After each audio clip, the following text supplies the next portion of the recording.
নমস্কাৰ। অসমত বৰ্তমান স্মাৰ্ট ডকাইতি চলি আছে স্মাৰ্ট মিটাৰৰ যোগেদি।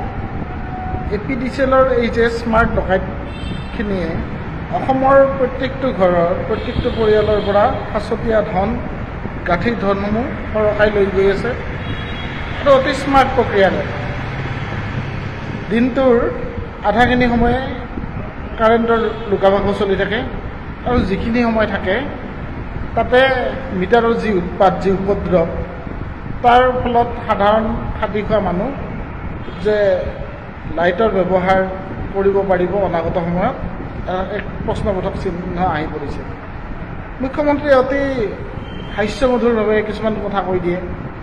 আৰম্ভণিতে তেখেতে ক'লে, যেতিয়া আমাৰ বঙাইগাঁৱৰে যুৱক দুজনে স্মাৰ্ট মিটাৰ কেনেকৈ হেক কৰিব পৰাই দেখুৱালে, মুখ্যমন্ত্ৰীৰ এটা প্ৰব্ৰচন আহিল যে নতুন মানুহখিনিয়ে যিখিনিয়ে নতুন স্মাৰ্ট মিটাৰ ব্যৱহাৰ কৰিছে তেওঁলোকে ইয়াতে অসুবিধা পাইছে বা তেওঁলোকে ইয়াতে কমপ্লেইন কৰিছে, কিন্তু স্মাৰ্ট মিটাৰবিলাক বেয়া নহয়, এয়া গ্ৰাহকক কোনো ধৰণে লুণ্ঠন নকৰে।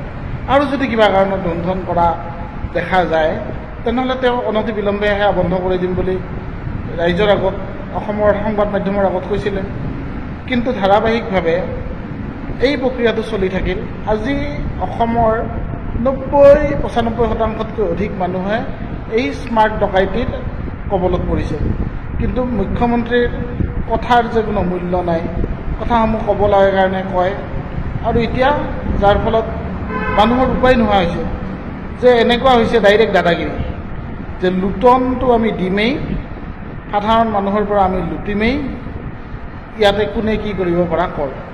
স্মাৰ্ট মিটাৰ লগাবই লাগিব, স্মাৰ্ট মিটাৰ লগাই আমি তোমালোকৰ ঘৰৰ ধনসমূহ গাঁঠিৰ ধনসমূহ কাঢ়ি ল'ম, আৰু আমাৰ যিহেতু চৰকাৰ চলি আছে আমাৰ যি মন যায় তাকে কৰিম। গতিকে বাকীখিনি কাম এতিয়া ৰাইজৰে হ'ব, ৰাইজেই কৰিব লাগিব। আৰু অসমত প্ৰায়খিনি এনেকুৱা ধৰণৰ যেতিয়া বৃহৎ সমস্যাবিলাক মানুহৰ মূৰৰ ওপৰত পৰে তেতিয়াই মানুহে মাৰ বান্ধি থিয় হৈ এই সমস্যাসমূহৰ উপশম কৰাত ৰাইজে অগ্ৰাধিকাৰ লৈ আহিছে। গতিকে ৰাইজে নিশ্চয় এই ক্ষেত্ৰতো অগ্ৰাধিকাৰ ল'ব লাগিব, কাৰণ আমাৰ মুখ্যমন্ত্ৰীজনে এই ক্ষেত্ৰত তেওঁৰ কথাৰ যে কোনো মূল্য নাই। তেওঁ বাৰে বাৰে আমাক পতিয়ান নিয়াইছে, কিন্তু আমিহে বুজিব চেষ্টা কৰা নাই। কিন্তু ৰাইজে অনতিবিলম্বে এই ক্ষেত্ৰত কথাটো বুজি লৈ আমি পৰৱৰ্তী পৰ্যায়ত অগ্ৰসৰ হোৱাটো সময়ৰ আহ্বান। ধন্যবাদ। জয় হিন্দ, বন্দে মাতৰম।